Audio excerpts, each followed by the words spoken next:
Bienvenidos a No Entiendo que alguien me explique podcast por Colectiva Las Boconas.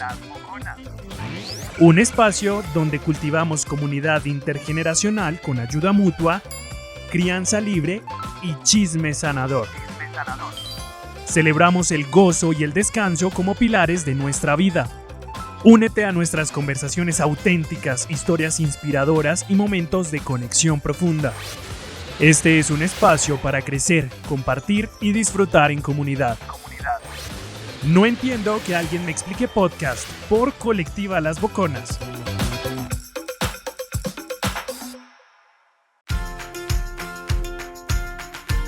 Bienvenidos a nuestra quinta temporada. ¡Qué alegría! Gracias por acompañarnos a este primer episodio. Y estamos muy emocionados. En esta ocasión estamos explorando cómo es fundamental crear espacios justos y responsables donde podamos construir relaciones de cuidado a largo plazo. Esta conversación nace del análisis del libro Ayuda Mutua de Dean Spade. No quiero calificar cómo nos relajamos, ¿verdad? Porque cada quien se relaja de la manera que puede o que se le hace mejor, ¿verdad? Uh-huh. Pero yo me acuerdo cuando también tenía mi iPhone que una de lo que más me gustaba hacer para relajarme era ver los sitios web de chismes, pero no de chisme sano, ¿verdad? Sino de chisme, como les platicaba a ti el otro día, chisme para ver si J-Lo ya dejó a Ben Affleck, o el chisme para ver si Bad Bunny anda con la Kardashian, o sea, ese tipo de hobby se le puede llamar, que realmente no me dejan nada nutritivo, pero que son hobbies que simplemente me ayudan a olvidarme de mi realidad, ¿no? Así como que déjame a ver qué están haciendo los ricos porque están pendejos y de alguna manera me siento menos sola sabiendo que ellos también la cagan. Pero muy dentro de mí, cuando acababa yo de hacer eso, de echarme una media hora viendo a ver qué estaba pasando con las celebridades, me sentía culpable. Porque decía, sí me relajé, riéndome de cualquier pendejada. Me eché media hora aquí viendo tontería y media y me relajé, pero no sentí que fue un buen uso de ese tiempo, ¿verdad? Pero como vuelvo a repetir, no quiero juzgar, porque a cada quien hace lo que necesita hacer, ¿verdad?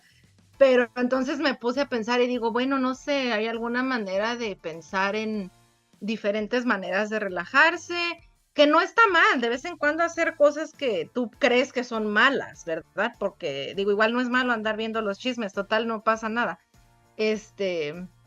Pero tal vez eso, ¿no? Que sentí que tenía que tener cuidado de que también no se hiciera un hábito que no fuera realmente nutritivo, ¿no?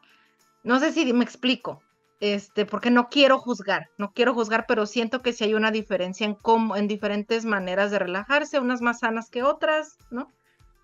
Uh-huh.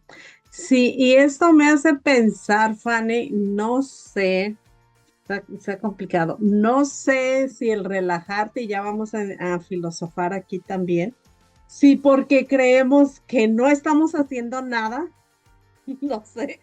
Como, ay, aquí me estoy viendo todos estos chismes bien sabrosos, pero que no me están aportando nada.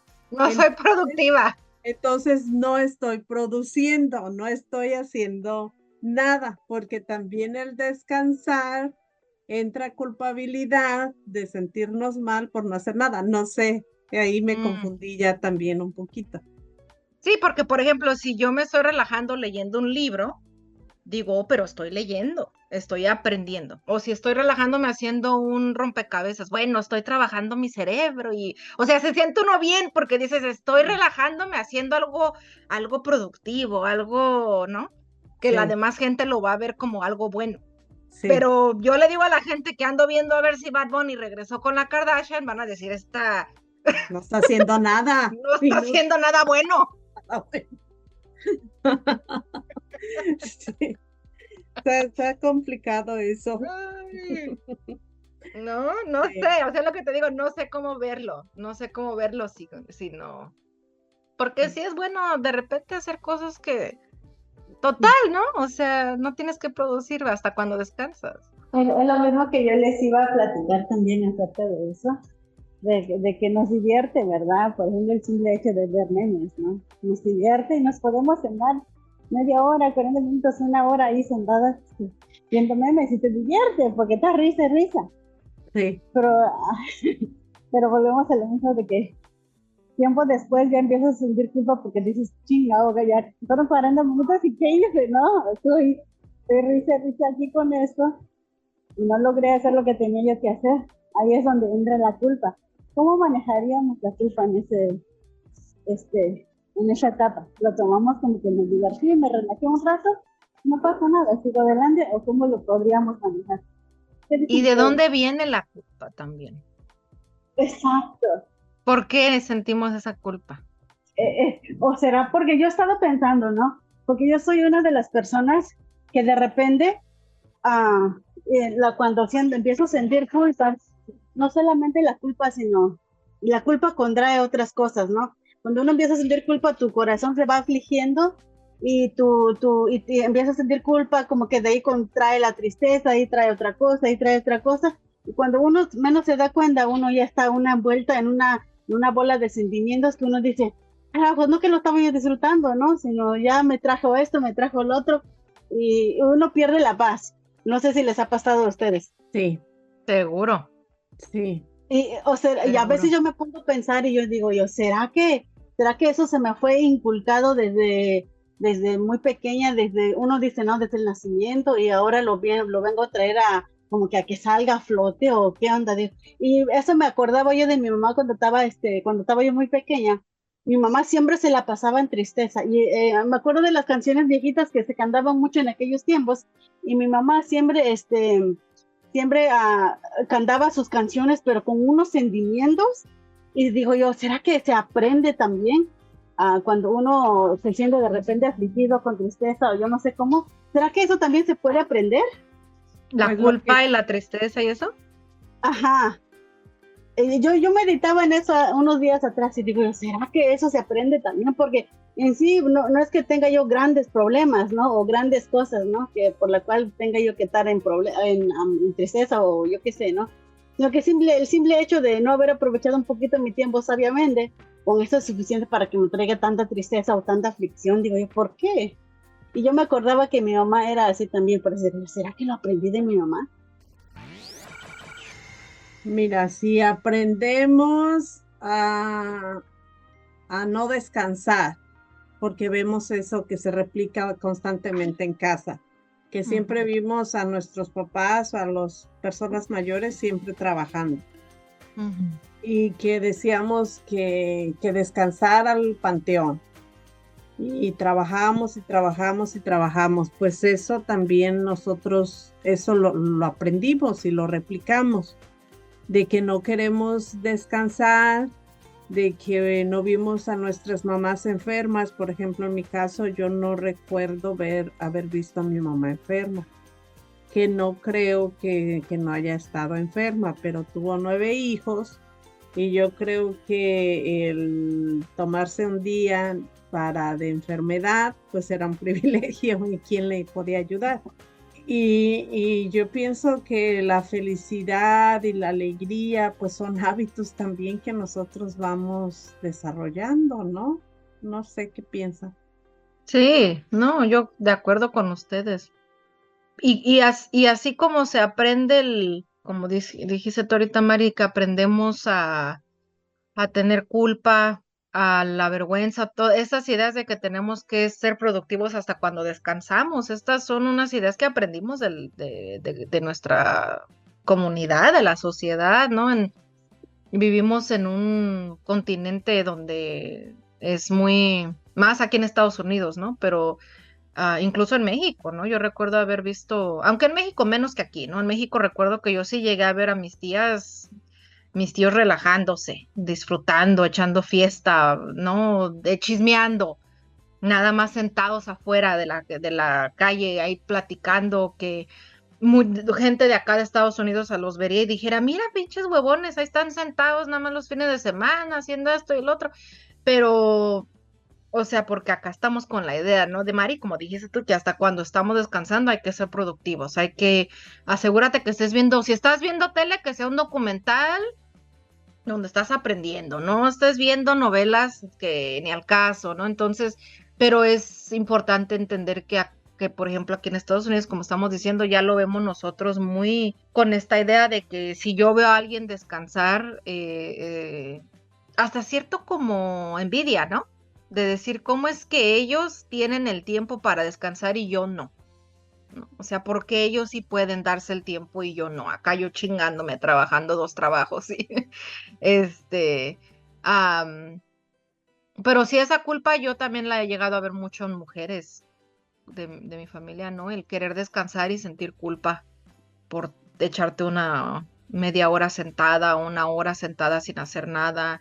A veces tu mismo cuerpo, ya ven que yo he escuchado eso, ¿no, Mari? Que ya traemos nosotros los traumas de los ancestros, ¿no? Que los sentimos nosotros en nuestro cuerpo, en nuestros huesos. Entonces digo, yo sé que las mujeres de mi familia, ¿no? Han estado siempre en modo alerta, en este modo de tengo que ser productiva, tengo que estar limpiando la casa, cocinando, cuidando a los niños.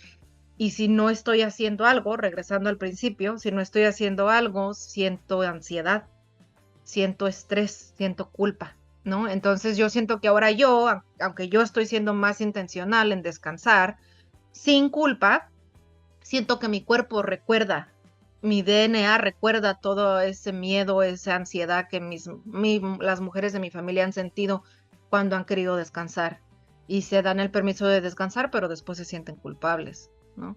Siento que sí es algo que de generación a generación lo pasamos. Y he estado en muchos trabajos, yo, Mari, he trabajado con gente de diferentes etnicidades, razas y algo que hablábamos mucho las personas de color en los trabajos era que queríamos descansar o pedir en el trabajo que nos dieran un break, que nos dieran un descanso, pero nos daba vergüenza pedir ese descanso porque sabíamos que el estereotipo era que las personas de color, latinos, negros, somos huevones. Entonces, ¿qué decimos? No, no vamos a darle a los blancos la satisfacción de ver que estamos pidiendo descanso, porque no, les vamos a comprobar que no somos huevones, les vamos a comprobar que trabajamos duro y trabajamos más que ellos y mejor que ellos, ¿no?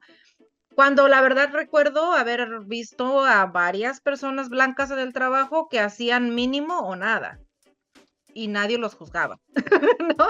Era así, porque pues su blanquitud les daba el privilegio, ¿verdad? De no hacer lo suficiente y no pasa nada, porque nadie está, bueno, no nadie, mucha gente o la mayoría de nosotros no la vivimos juzgando a la gente blanca como huevona, ¿no? Tenemos la idea de que la gente blanca es bien productiva, bien chingona, bien activa, ¿no? Entonces, mucha gente blanca no tiene que cuidarse de que alguien más lo juzgue por ser huevón o huevona o flojo o floja, ¿no?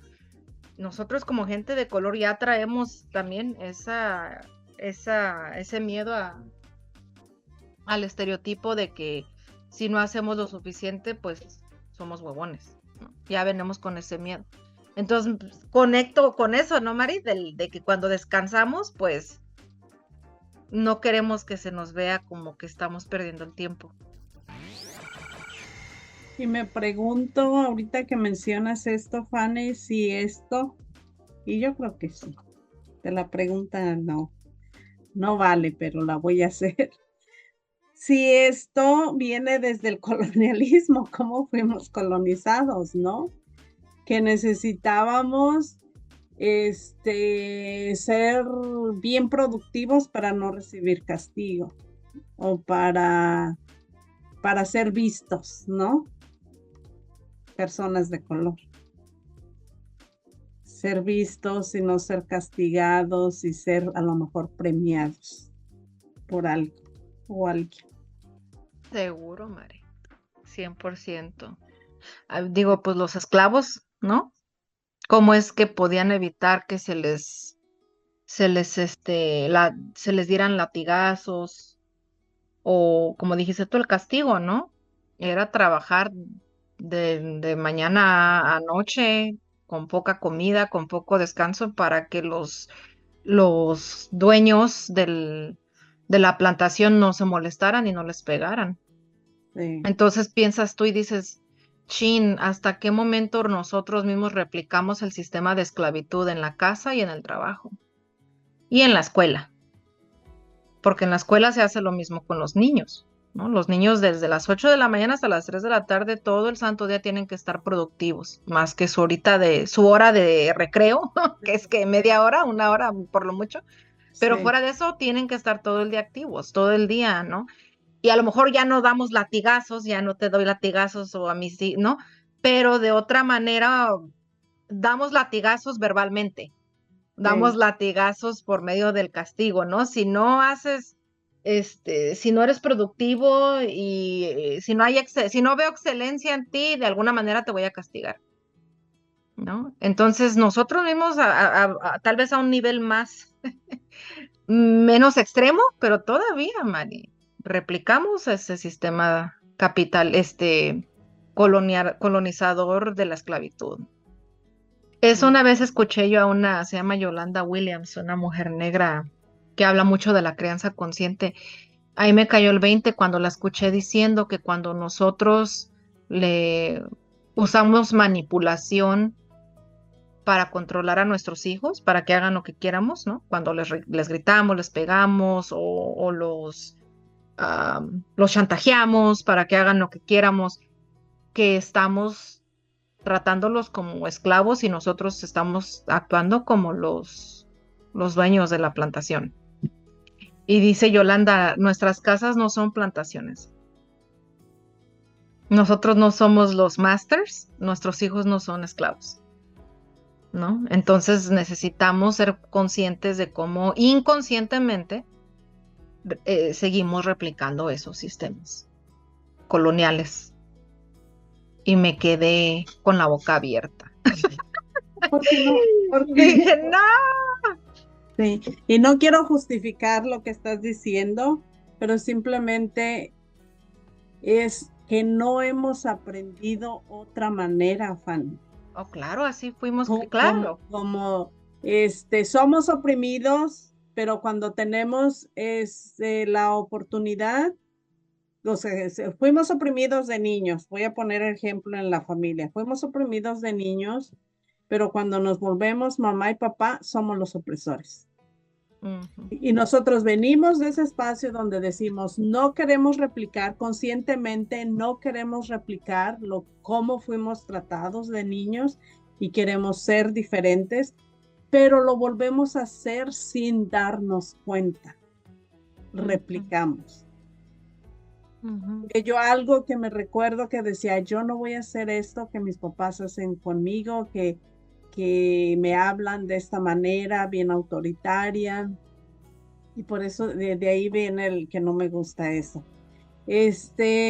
Pero cuando ya tuve mis hijas, mi hija me dice, mami, ¿por qué cuando tú necesitas que yo haga algo, tú me hablas ya enojada? Estás contenta, pero al momento de dar una orden, tú ya la das de una manera enojada. O cuando pides algo, y yo lo negué, yo dije, no. Yo no hago eso porque cuando yo decidí ser mamá, dije, yo no voy a ser así con mis hijas. Y después pasó tiempo y yo me caché. Y no es que no es suficiente que tú quieras cambiar o que no es suficiente que tú seas consciente de que no quieras eso, porque lo sigues repitiendo sin darte cuenta.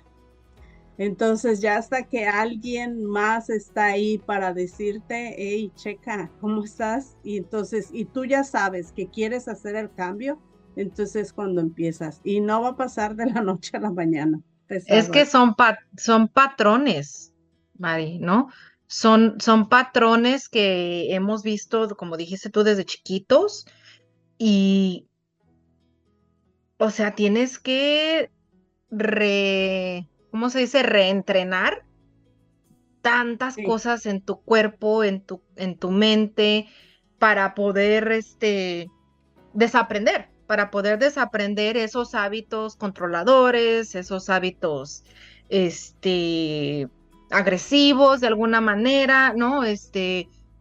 Híjole, sí, la neta que sí toma mucho trabajo porque, y he escuchado muchas de esas personas que están en esos círculos, ¿no, Mari, de la crianza consciente, que hablan de que qué importante es el darte, ¿cómo se dice? ¿Qué tan importante es tenerte paciencia? Cuando estás tratando de desaprender un hábito tóxico, el darte crédito cuando lo has hecho de una manera bien, ¿no? Y aceptar, bueno, hoy otra vez la cagué, le hablé a mis hijos de alguna manera, ¿no? Que no me gustó, pero al menos ya tienes la conciencia de querer hacerlo diferente la siguiente vez y siempre reparar. Es bien importante reparar con la familia, ya sean los niños, tu pareja, quien sea, ¿no? Cuando uno llega a entrar en ese hábito tóxico de usar, ya sea, como dijimos, ¿no? Querer controlar, ser autoritario, ser, ¿no? Ujú. Que es muy importante tener esa conversación con la otra persona y explicarle, ¿no? Sé que estuvo mal lo que hice, estoy trabajando en dejar de practicar este patrón tóxico, estoy tratando de romper un ciclo aquí, te pido, ¿no? Paciencia, te prometo que para la próxima trataré de no hacerlo, pero humanizarlo y normalizarlo, Mari, para que también tus hijos, tu familia digan, ¿sabes qué?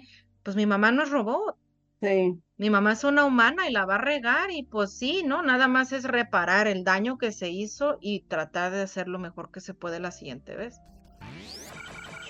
Definitivamente cuando empecé como, voy a decir, mi vida profesional, Ujú. ah, veo muchas de las características del lado del liderazgo jerárquico, lo que trataba de yo hacer. Todavía no lo tenía. Mientras iba aprendiendo, creo que eso es lo que mi meta de así quería hacer. Porque creo que en la escuela y eso es lo que me enseñaron, ¿verdad? Que eso es lo que se tiene que tratar de conseguir. Me gusta mucho donde dice que mides el nivel de qué tan exitoso eres basado en tu estatus. Ah, y eso es algo que definitivamente también algo que tenía mucho yo, o tengo que subir de posición y así, todo, tenía como esos pensamientos. Y ya de como vamos a decir como unos 2, 3 años para acá, definitivamente empecé a reflexionar que tal vez esas prácticas no son las mejores y definitivamente buscar espacios donde están tratando de que desaprendamos esas prácticas, similar como estas reuniones y otra que he estado con esta Mari, y otros espacios, ¿verdad? Que estamos tratando de desaprender estas prácticas y poner otras en pues lo que está del otro lado. Pero definitivamente lo reconozco. Y sé que tengo muchos todavía de ese lado, pero es como reflexionar constantemente para ver que no lo sigamos practicando y tratar de pararlo luego que lo reconozca. Gracias, Alicia. ¿Recuerdas qué fue lo que te ayudó como que a comenzar a tener la conciencia de que esto que estoy haciendo tal vez no es muy am, no sé si te recuerdes de alguna situación o algo en donde tú dijiste, chin, este liderazgo tradicional es tóxico y necesito usarlo más, el lado más cooperativo? No sé si tuviste un momento en que te dijo, Un momento creo que no, pero lo que creo que pues uno siempre ve lo negativo de otras personas. Veía como los que están como que son, consideras tú tus líderes, como, "Mm, lo que está haciendo, pues no creo que sea correcto. Y luego creo que también soy como una persona que me gusta aprender mucho en diferentes espacios, o creo que trataba de meterme como lo que se considera desarrollo profesional. So me mm, metía aquí y empezaban a decir ideas por acá, ideas por allá, y hasta que empecé como a aprender y creo que mi involucración en esos espacios es lo que de poquito a poquito es como empecé a darme cuenta.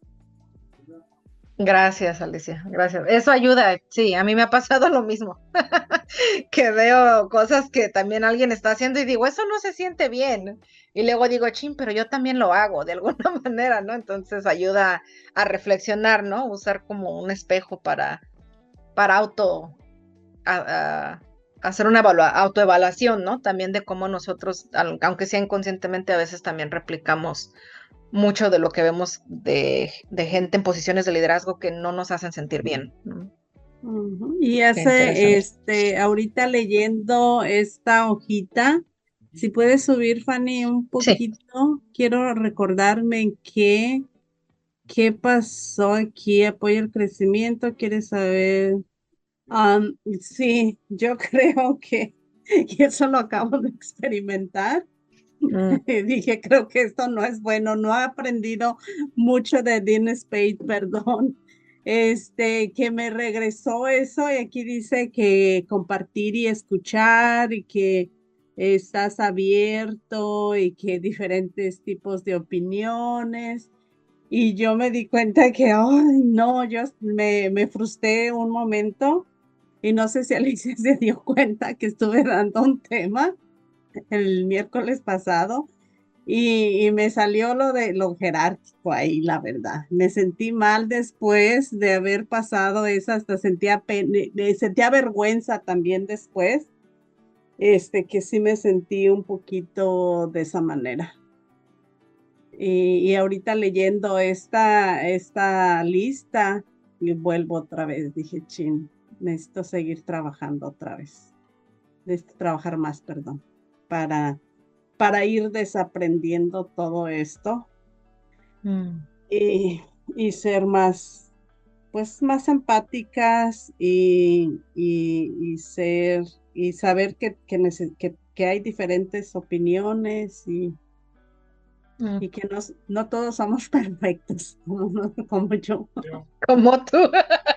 Perfecta, amada, bienvenida. Sí, ah, es cierto. Pero hace rato mencionaste, Mari, ¿no? Durante el check-in, que es es lo único que conocíamos, ¿no?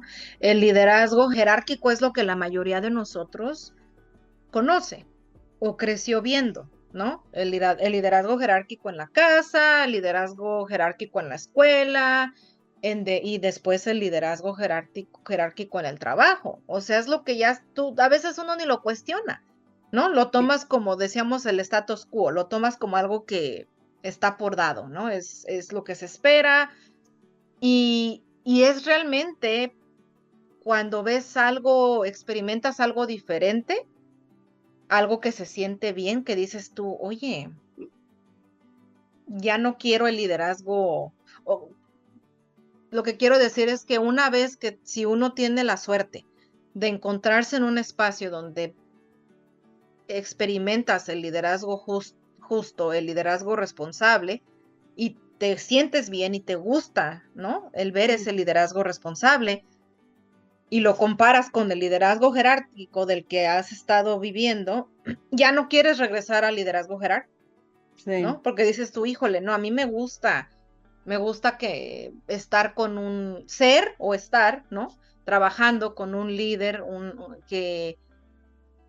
que es humilde, que no tiene miedo de equivocarse, que no tiene miedo de compartir el poder, que no le da miedo compartir las decisiones, alguien que, ¿no? Cuando ya empiezas tú a ver eso, ya la verdad el liderazgo jerárquico ya te deja un sabor en la boca muy feo. Que siempre estuvo ese sabor feo, creo, pero no lo notaba uno tanto Sí. hasta que ya ves algo diferente. Ujú. Porque se normaliza, ¿no? Se normaliza que, pues así es, así te van a tratar mal en los trabajos, el Ay, jefe así es, pues, ¿para qué te quejas? Y en todos los espacios que vas es eso. Entonces se normalizó tanto que ahora vemos que eso es lo correcto. sí. Ujú.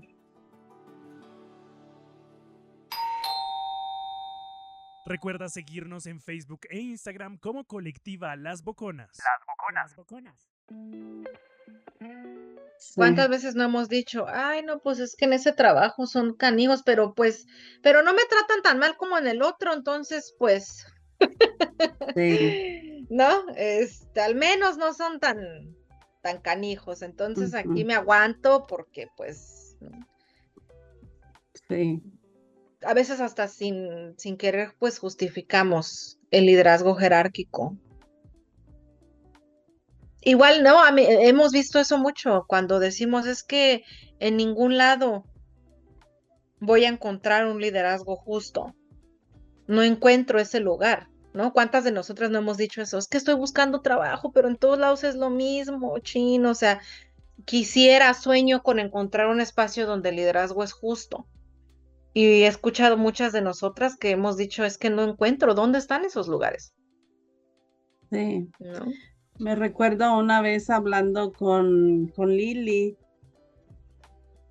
y me está hablando de que hay lugares diferentes a los tradicionales que ya conocemos, como organizaciones, y le pregunto a Lili, le digo, Lili, ¿pero dónde están? Y me dice, no, Mari, pero hay que crearlos. Y ahí fue cuando me cayó un balde de agua fría y dije, ¿cómo? No, eso es imposible. Dijo, no, esos espacios se crean, es difícil que encuentres uno, hay que crearlos. Y entonces, pues sí, si queremos espacios de esta manera, necesitamos trabajar para tenerlos. Y creo que también es importante como reconocer, como ahorita tú dices, después de tu reflexión vamos a decir, del taller del miércoles, Ujú. como personas que estamos facilitando, vamos a decir, un tema, creo que es importante, o aunque no estemos facilitando nada, es importante reconocer que la reflexión es importante y que nos podemos equivocar. Y tal vez como confrontarlo, confrontarlo tal vez con ti misma y dejar ese margen de error, pero regresar a la reflexión y tratar de corregirlo. Y me gusta que esta conversación conecta con el check-in que comenzamos, ¿no? Sí. Que empezamos a hablar de cómo es que a veces replicamos este liderazgo jerárquico en la casa, ¿no? Con nuestras familias y cómo es importante reparar el daño que se ha causado cuando usamos el liderazgo jerárquico, ¿no? Con nuestras familias o con cualquier relación que tengamos. Importante, como dice Alicia, ¿no? Tanto para nosotros reconocerlo y también hablarlo con las otras personas, ¿no? Para dejar saber. Soy consciente, ¿no? De que practiqué el liderazgo jerárquico ahorita y no se sintió bien. No se sintió bien, de verdad me sentí me sentí mal, que no tuve que haber hecho eso. Mari, acuérdate que a veces nosotras somos nuestras peores jueces. Sí. Sí, pero ¿sabes qué? Si vi eso, dije, no, necesito escuchar con más empatía y ser más empática también con las otras personas. Y hubo un momento en que no hubo empatía. Entonces, de eso me di cuenta y fue de lo que que no me gustó, que no fui empática y que tenía que ser paciente también, que no todas las personas van a estar en el mismo lugar que tú estás ahora, a lo mejor otras están más adelante que tú, ¿no? Pero tú tienes que ser paciente también con eso. Y yo no me sentí así en ese momento y eso me creó un sentimiento mal, como una culpabilidad. Yo me sentí mal por eso. Mari, y me pregunto cuando nos sentimos así, y yo sé que no en todos los espacios se puede hacer esto, pero me pregunto qué tan difícil sería el poder hablar de eso en el momento y decir, compañeros, me estoy sintiendo impaciente. Me estoy sintiendo cualquier palabra que tú le quieras poner, frustrada, molesta, impaciente, etcétera, ¿no? Reconociendo, y digo, no quiero decir que tú te sentiste así, pero cuando yo me he sentido así, impaciente, molesta, con líderes jerárquicos, ¿no? Reconozco que esa impaciencia, ese resentimiento, esa frustración de mi parte, Mari, viene de un lugar de trauma, de que yo ya no quiero trabajar con gente jerárquica, con gente que practica liderazgo jerárquico, ¿no? O que se comporta de alguna manera con características tóxicas. O sea, yo ya no quiero estar en esos espacios, ya no quiero relacionarme con personas así. Y Sí. viene de ese lugar de trauma, ¿no? De decir, tengo miedo porque ya veo para dónde va esta conversación o ya veo para dónde va este grupo de personas. Y ahí es donde tiene uno que tomar la decisión, Mari, ¿verdad? ¿Este espacio vale la pena que yo le ponga energía y trabajo, labor emocional para escucharles, para dialogar con ellos sobre sus valores, los míos, cómo son diferentes, cómo podemos tal vez encontrar un lugar en medio para que las necesidades de todos sean válidas, sean satisfechas? ¿O hasta qué punto dices tú, sabes que este espacio no merece que me desgaste? Sí. ¿Sabes qué? Sí, olvidé este sentimiento que sentí, ahorita lo recuerdo, sentí mucha desilusión. Me sentí así, como sí sentí culpabilidad y vergüenza de no haber tenido la paciencia y la empatía en un momento, pero al mismo tiempo sentí mucha desilusión y que a lo mejor viene de trauma, como decir, oh, estoy todavía en estos espacios donde no compartimos los mismos valores. Entonces, tal vez venga de ahí, de trauma. Y por eso te digo, no en todos los espacios nos sentimos con la confianza de poder tener esa plática valiente, porque esa sería una conversación valiente donde decir, me estoy sintiendo de esta manera porque estoy viendo patrones tóxicos de los que estoy tratando de sanar, ¿no? Alicia, tienes la manita. Sí, creo que para mí ha sido un poquito la experiencia un poquito diferente porque yo estoy como del otro lado, como para mí lo normal era lo de el liderazgo jerárquico, ¿verdad?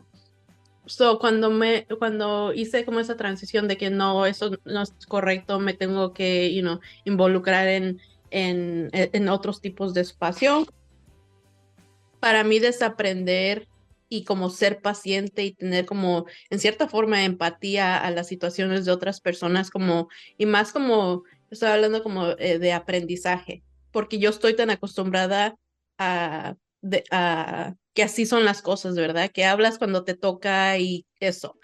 Y cuando una persona, vamos a decir que vamos a decir que no, tal vez no están acostumbrados a ese tipo de estilo, para mí ha sido ha sido y fue y sigue siendo un poco complicado. Gracias, Alicia. Igual también muchas veces, y yo también he estado en ese lugar, cuando el check-in, cuando yo quiero ser productiva y cuando el descanso no ha sido parte de mí, que llegábamos y ok, un check-in, y si te pasa como el de las boconas que se duran 1 hora. Y a mí era, no, esto es una pérdida de tiempo. O sea, vine todo mi tiempo para nada, pues no. Nada más están hablando ahí, ni dicen nada productivo y nada más están riendo. No, eso no. Entonces a mí también me costó mucho tiempo entender que esto es necesario también y que es parte de crear comunidad y que el capitalismo te lo quita porque no, pues eso, no es productivo, pero en realidad es base fundamental de las comunidades. Y que la reunión empieza desde el check-in. Muchas personas dicen, no, se echan media hora para el check-in, entonces llego a la reunión a las 6:30. No, la reunión empezó a las 6. Y eso a mí me costó mucho trabajo. Y escucho a varias personas también diciendo, es que no, eso no está bien, pero poco a poquito también empiezan a entender que sí es necesario. Y de alguna manera, mujeres, veo que siempre vemos ¿cómo se llama? Trend, ese patrón en este libro, ¿no?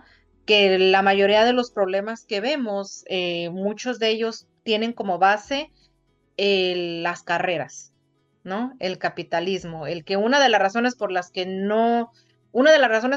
liderazgo jerárquico tóxico es la norma es porque es conveniente, porque es la manera de movernos rápido, ¿no? No estamos pidiéndole de la opinión a nadie, estamos teniendo orden, las cosas se hacen a mi manera, aunque la mitad del grupo no le parezca, porque yo tengo el poder como el jefe, la jefa, la cabeza de aquí, yo al final digo, como dijera Betty, mis chicharrones truenan y se acabó. Pero volvemos, ¿verdad? Está basado aquí dice, ¿no? Características tóxicas coloniales, patriarcales, capitalistas, ¿verdad? Entonces sí requiere de cuestionarnos. Me gustó que dijo Alicia, siempre tengo que estar checking myself, ¿no? El siempre estar haciendo esa chequeo consciente de decir hasta qué punto mi impaciencia, mi frustración viene porque estoy esperando el orden del que yo ya estoy acostumbrada. Y la incomodidad dice mucho, ¿no? Cuando nos sentimos incómodos en un espacio, a veces la incomodidad sí es válida, ¿no? La incomodidad siempre es válido, los sentimientos de uno, ¿no? Pero digo, a veces la incomodidad viene porque se está violando algo que algo que ya conocemos, y a veces es porque nosotras queremos replicar de algo que no funciona, ¿verdad? Entonces, no sé, como que creo que requiere el tener ese balance siempre de pensar, ¿no? Hasta qué punto mi incomodidad viene de mí y mis traumas, y hasta qué punto la incomodidad viene de espacios tóxicos, ¿verdad? Y digo, creo que siempre es bueno escuchar ¿cómo le llamo? ¿Qué es lo que estoy buscando? Creo que siempre es importante escuchar nuestra intuición, ¿no? Que cuando algo no se siente bien, viene de un lugar, ese sentimiento, y no ignorarlo. No ignorar que esto ahorita se está sintiendo mal, pero se siente mal porque se está replicando lo jerárquico, o se siente mal porque están haciendo liderazgo justo y yo estoy acostumbrada a lo jerárquico. Entonces, ¿hasta qué punto tengo que estar bien con la incomodidad cuando estoy entrando a un espacio justo y responsable que me incomoda porque no es el liderazgo jerárquico del que estoy acostumbrada, ¿verdad? Entonces, como que nosotros también tenemos que estar todo el tiempo checando eso, como decía Alicia, ¿no? Ese check-in de estar bien con lo nuevo, lo diferente, lo que no conocemos. Pero sí, este tema es muy importante. Es muy importante porque este liderazgo lo vemos en todos lados, ¿no?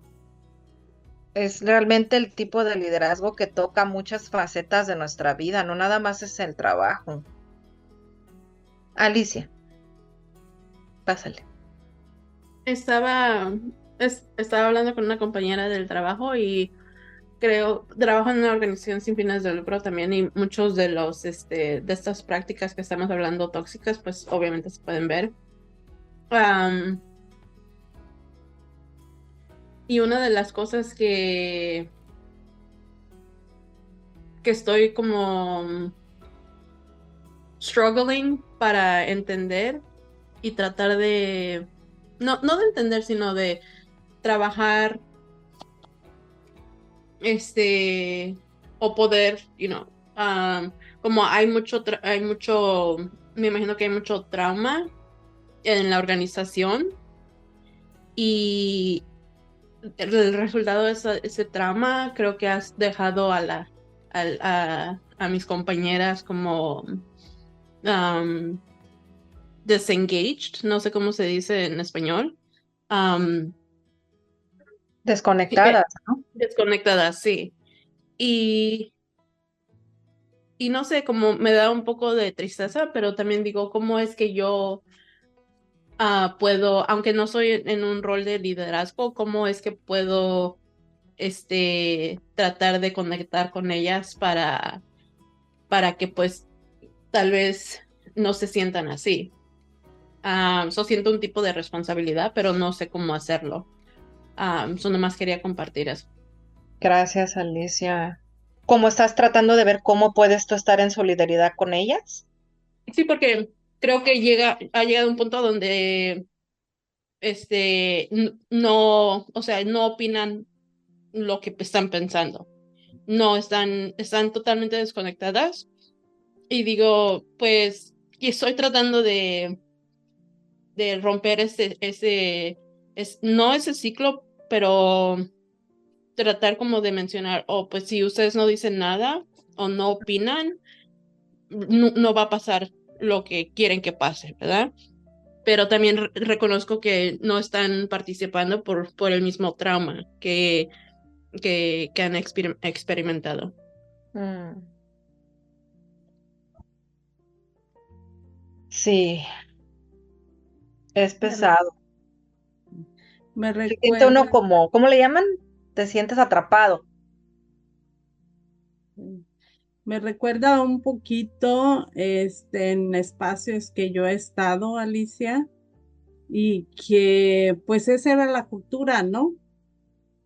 La cultura era que si tú, al principio empezamos que sí podíamos compartir y opinar, pero después vimos que cuando tú hablabas o opinabas, se nos como avergonzaba o a veces hasta se nos regañaba ahí en frente del grupo, de las reuniones. Entonces, yo noté también en mi espacio, en ese espacio, que mucha gente optaba por no hablar. Mejor no hablaban, nada más llegaban y se sentaban. Y entonces, pues eso ya se volvió parte de la cultura, como así es en las reuniones. Si tú hablas y dices algo que no está bien, se te va a regañar o hasta ridiculizar o algo así. Y ya nos daba miedo hablar y era parte, ya se hizo parte de la cultura. Y entonces empezaron a irse trabajadores, vinieron, entonces ¿cómo se llama? Sí, la rotación de trabajadores empezó a ser muy alta y ya vimos que, ok, esto no está bien, no puede ser que gente viene y se va. Si está pasando algo así es porque hay algo adentro. Sí, creo que Entonces, eso es algo que he estado teniendo dificultad en entender porque eso nunca ha sido mi experiencia. En esta organización nunca ha sido mi experiencia y creo que en conversaciones con otras compañeras, creo que una vez me dijo, pues tal vez esa no es tu experiencia, pero es que tú tienes otro tipo de líder o vamos a decir supervisor o supervisora.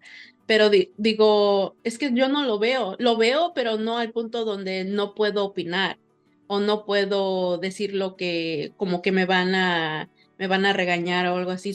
Por eso digo, no ha sido mi experiencia y estoy como en un lugar donde no lo entiendo, pero obviamente no es la organización porque no es una persona, dos, es varias personas que se sienten así.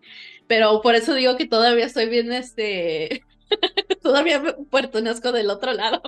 Ahí Y creo que lo importante ahí, mujeres, es entender que no es culpa ni de Malicia ni de Mari, que ustedes lo vean o no lo vean o, no o estén inseguras de cómo manejar la situación. Creo que ahí lo que ve uno es que, bueno, de alguna manera en este lugar no hay un proceso claro o un proceso o tal vez hasta cierto punto un espacio realmente, ¿qué se dice? Brave, realmente valiente. valiente para que las compañeras o los compañeros, en este caso, se sientan cómodos hablando de lo que tienen que hablar. Y como dice Alicia, a veces es trauma, a veces es la misma conformidad de la que ya estamos acostumbradas a no quejarnos, ¿no? No, no digas nada, total, ¿no? Pero sabiendo eso, ¿no? Sabiendo que venimos muchos con ya sea con trauma o venimos con las tendencias de no quejarnos, ya sea por cultura o por cualquier otra cosa, eso hace todavía más importante que los líderes, ¿verdad? De cualquier organización sean muy intencionales en asegurarse de que haya un proceso claro para poder hablar de tensiones, preocupaciones, cosas que a lo mejor uno no dices, no sé cómo decirlo, no sé cómo hablarlo. Y yo he encontrado muy pocos lugares donde hay procesos así. Entonces, ¿qué pasa? Las Alicias y las Maris se quedan confundidas, así como de que, chin, no sé realmente cómo estar en solidaridad, ¿no? Porque a mí no me ha pasado, o no lo veo, o pasa, pero no como yo, no como otra gente se queja. Pero no importa, eso al final eso no es el punto es dónde están los procesos para que se pueda hablar de cualquier cosa, ya sea muy insignificante o muy extremo, ¿no?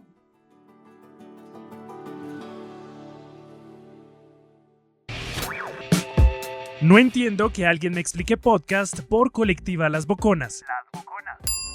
Escúchanos una vez al mes a las 7 de la noche en nuestro canal de YouTube, @Colectiva Las Boconas.